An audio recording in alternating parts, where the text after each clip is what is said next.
Hi Scorpio, this is your monthly forecast for the month of June 2016. Thank you so much for joining me. So first of all, pardon the weird angles and if I'm a little bit like loopy and overstimulated. I drank coffee and I'm not a coffee drinker, but there's so many things to do and so little time, and it's Gemini season. Coffee is such a Gemini thing. It gets your mind stimulated and going fast, but I'm a very fixed person. I am a Scorpio like you. I'm a Scorpio rising and a Taurus sun, so I don't process all the fast stuff very well, so I'm a little off. But anyway, enough about me. This is also a reminder that this is a general forecast for anybody who has their sun, moon, or rising sign in the sign of Scorpio. And if you would like anything more personal, I can give you a personalized reading based on your chart, your one and only unique chart. If you shoot me an email, and my email address is in the description box, I can tell you all the information of how to schedule and pay for a reading with me if you send me an email. All right, cool. Well, on to your general June forecast. So my fellow Scorpions, the biggest focuses for us this month are going to be on deep, intimate relationships, bonding with someone on a soul level, really joining forces with people financially, whether that be in a relationship, a marriage, or a business partnership or joint business venture. And also some deep psychological thoughts and really diving deep back in the mind, which can mean some sort of traumas, on the negative side, but on the positive side, it could be fixing some psychological issues or healing things from the past. Then the emphasis is going to shift later in the month to our higher education, our goals, meeting these high goals that we have, and traveling. So sounds like a crazy up and down month, but we are some people whose lives go up and down, like to the extreme. So we're used to it, right? Okay, well, let me break down the month and tell you why the energies are going to be going this way. So our 8th house is the sign of Gemini, and there is a cluster of planetary activity happening there for us this month.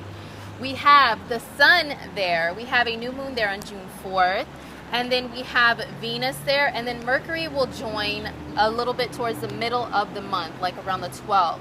So the sun in any sign is going to highlight and be a big spotlight and a flashlight on a particular area of your life.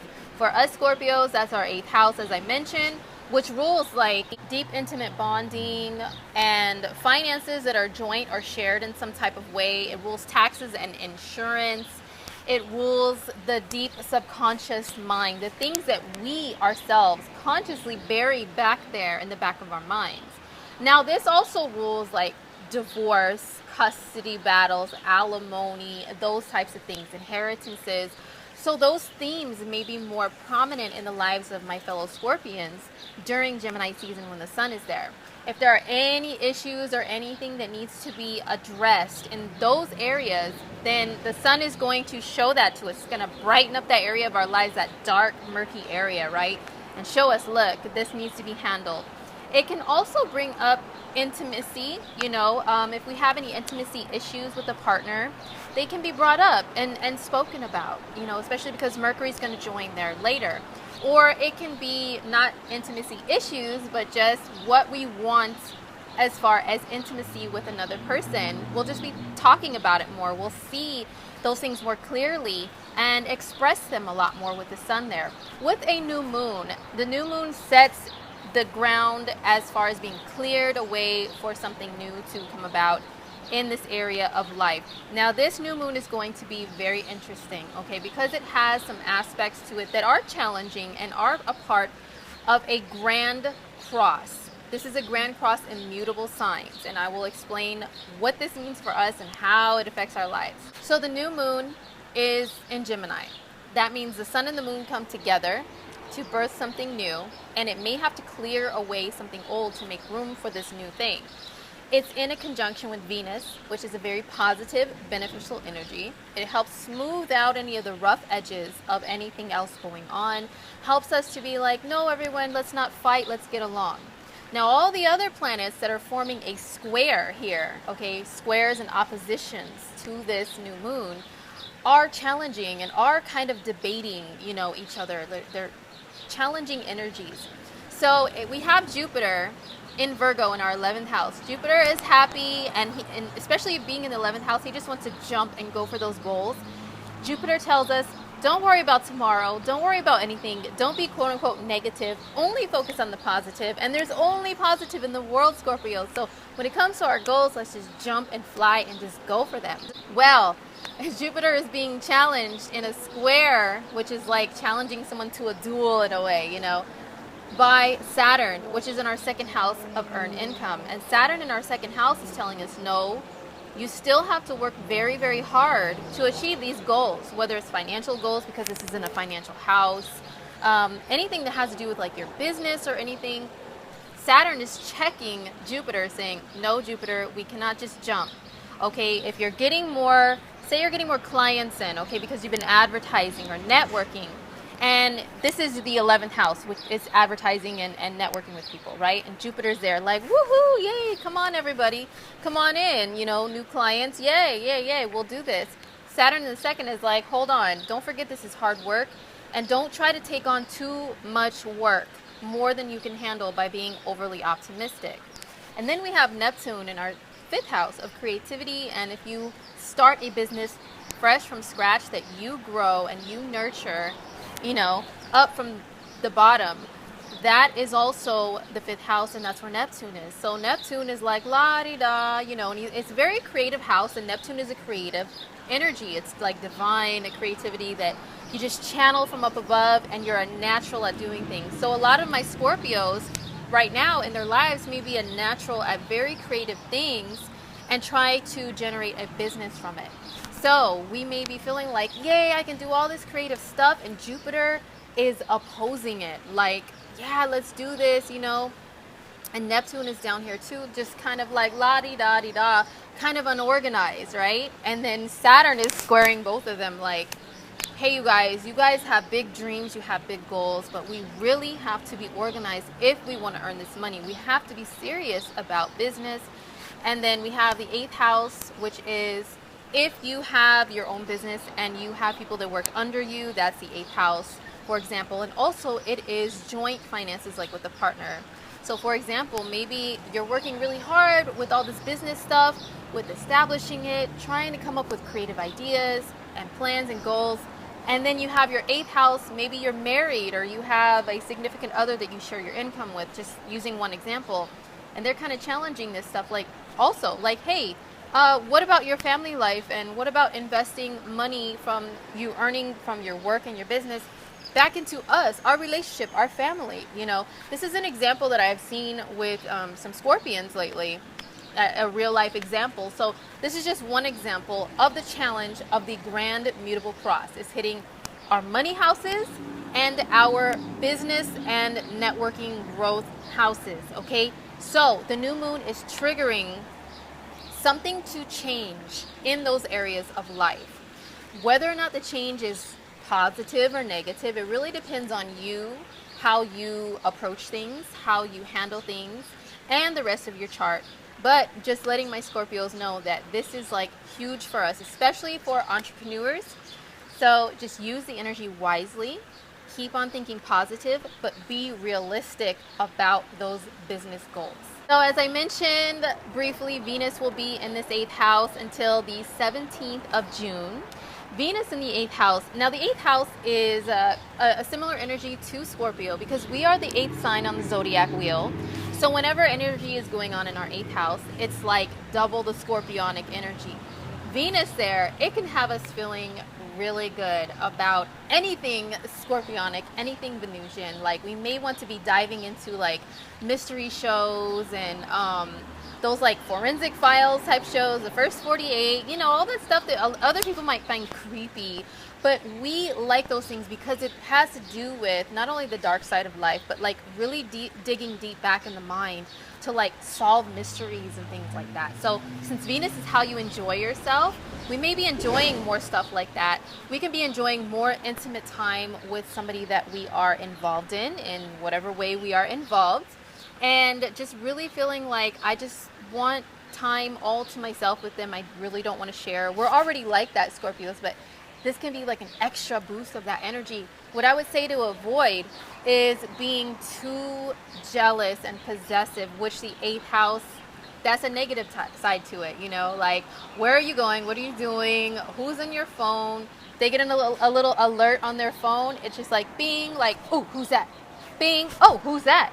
And really, maybe our partner may have like some game that has all those stupid annoying alerts that would annoy us to death, but maybe they have them like bing, bing, bing, you know, popping up, and we're like, who is that? Okay, no. Who is Game of Thrones? Who is that? No, I don't want you talking to her. That's a code name for somebody. Okay, I'm not stupid. So we can go a little bit overboard with that stuff, Scorpio. So that is the negative side of Venus in the 8th. Really try to keep that under control. But deep, intimate bonding, yes, honey, yes. We can enjoy more of that this month. Now, Mercury will be in shadow period until around the 5th of June, and then he comes out of it. And he will be moving to the sign of Gemini on the 12th of June and into our 8th house. Now, Mercury in the 8th is going to keep our minds stimulated as far as the deep stuff, you know, that we really do focus on a lot. Now, one thing I would warn you about with Mercury in the 8th, for Scorpios, we're very deep people. We can be kind of traumatized very easily because we feel things like so deeply, right? And Mercury can have our minds really going back there, really going to war with people, like really feeling in our minds like people are out to get us, and bringing like a sense of paranoia, you know, because we know the worst that can happen. And Mercury in the 8th house can bring about more of those thoughts of, ooh, the worst that can happen. Oh my gosh, I don't want this to happen.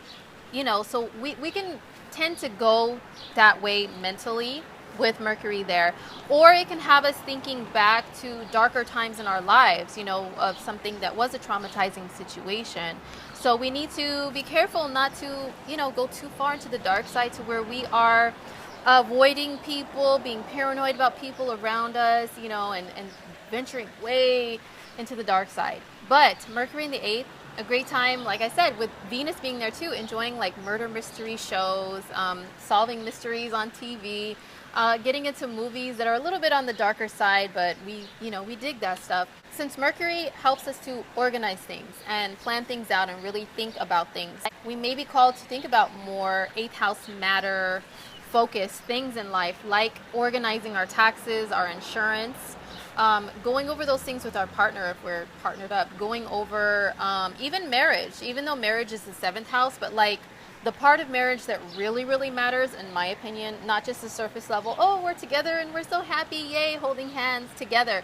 The real part of marriage is really in the 8th house, because it's about joining forces and really letting people, the other person know, you know, us on a raw level, a soul level. So we could be having conversations with our significant others that are really revealing who we really are as people, the good, the bad, and the ugly that we have to accept if we are in a partnership or a marriage. Also joining forces as far as finances and taxes and insurance and inheritance, beneficiaries, all that stuff might be things that we need to go over and talk about with a partner if we are partnered, married, whatever, or if we are alone and not partnered.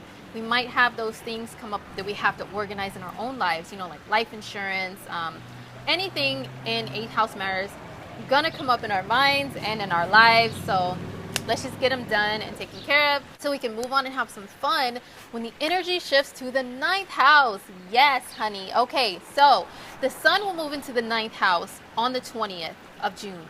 And the 9th house is a fun house, okay? It's a house of optimism. It's a house of like traveling. That's the fun stuff. The not so fun stuff, which can be fun if you're a person who likes to think a lot, is like philosophy, higher education, your mind really expanding like out there, you know, to learn a lot of really big things. And also thinking about your goals, like where you really want to go in life. So maybe enrolling in college, summer school, summer classes, a trade school, you know, just taking maybe a little class here and there for whatever trade or craft you're involved in. That's things that are going to be brought to our attention and brought to the light when the sun shifts there. But yes, also travel plans. Making those travel plans for the summer can be very, very fun, you know, something to enjoy with the 9th house sun for Scorpios. Now, Mercury is not going to move there until the 29th of the month. Venus will move there on the 17th. Okay, so Sun and Venus together in the 9th. Yes, travel. We will enjoy ourselves so much more by traveling when the energy is in Cancer, which is our 9th house. Venus being in the 9th house, besides travel, it is enjoying reading more books because, like I said, the 9th house is expanding the mind and the knowledge that you acquire, like really big knowledge, you know, not just reading a bunch of little words and then throwing the information away. That's the opposite end, which is the 3rd house. It's more like a Gemini energy of quick moving information that just goes out the window and on to the next thing. The 9th house is like absorbing a lot of information that's really important and you really need to retain. So we can enjoy learning something new, reading a lot of books, you know, long, big books, okay, and stories. Also, foreign influences are ruled by the 9th house. So foreign travel or just going into foreign places that are brand new to you within your area, you know, your immediate area, your town, your city, your state, whatever.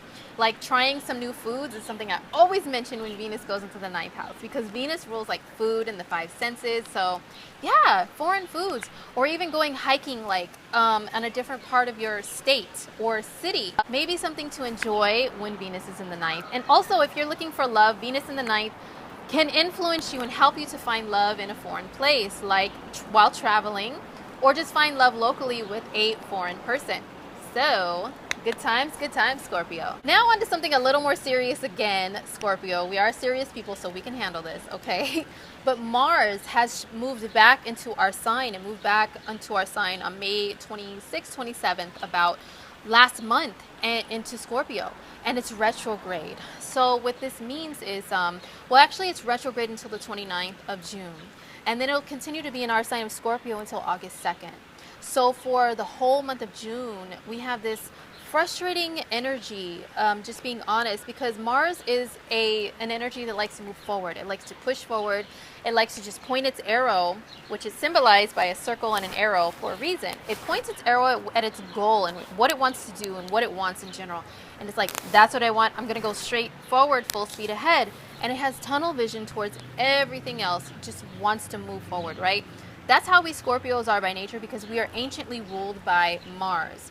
Now, it going backwards is like keeping it from really doing what it wants to do. So this is like you're taking the frustrating, angry sometimes energy of Mars and it's going within sometimes. And we really just want to go, you know, and charge at what we want to do. And Mars retrograde is like, no, you can't do that.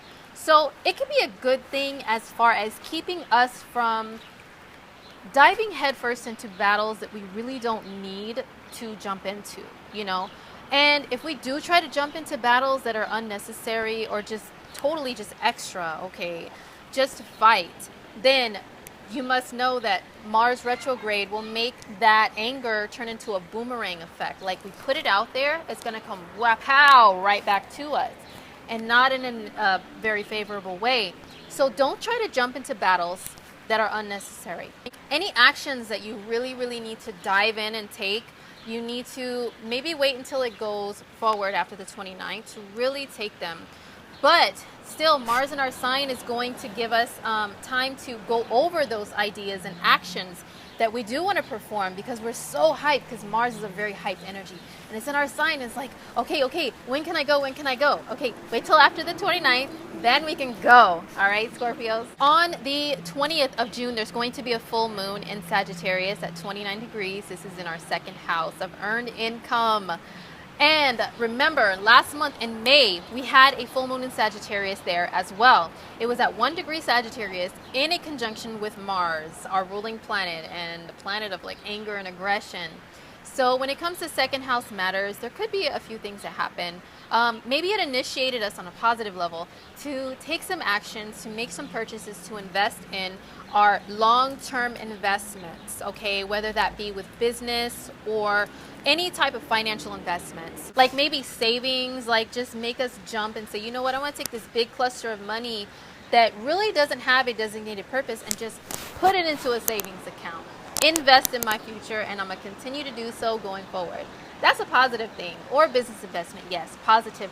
On a negative side, it could have made us make some impulse purchases that are not very wise, you know, or it could have caused maybe an argument or something with our significant other when it comes to finances. Now remember, the 29th degree, which is where the full moon is at this month in the same area of life, is all about completion, because it's the very last degree, because all the planets move up to 29 to 30 degrees, and then they start over again at 0 degrees in another sign. Okay, so this is completing something that was initiated last month in regards to joint finances, how you earn your money, and so on and so forth. So whatever happens, whether it's negative or positive, is really up to you, Scorpio. But just try to utilize that energy and complete whatever happened last month in May. So lastly, I know this is a lot of information this month, Scorpio, but just hang with me, okay?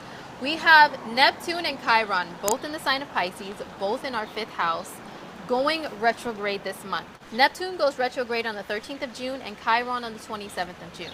Now, both of these energies are about healing and compassion in their own ways. Chiron is that planetoid or asteroid, if you don't know, that's nicknamed the Wounded Healer. It's a mythological character that you can actually look up in Google and see what it means, and it means that in astrology too. It's where we have been wounded. We could have been wounded by other people, or always wound ourselves, shoot ourselves in the foot in this area of life, but we have an opportunity to heal from it and maybe heal other people from it too. And Neptune is that spiritual hippie. You just like, woo, everybody, let's just get along and be artistic and just float in our own space and time. Neptune is very creative. The 5th house is very creative. Okay, so maybe there's some area of the 5th house. It's also creating your own business, where we could have suffered a wound, or we could be delusional in some sort of way.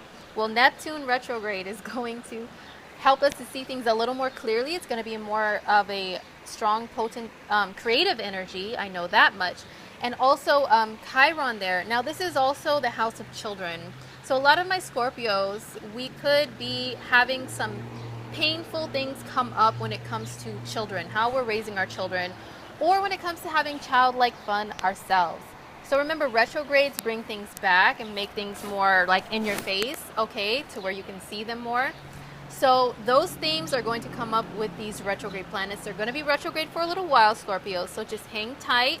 When it comes to your business, your children, creativity, just try to see things as clear as possible and try to heal from and have compassion towards yourself and other people in these areas, in these regards as well. All right, Scorpios, I made it through even being loopy on coffee. Oh my gosh, I'm never drinking coffee again unless it's decaf, honey, okay?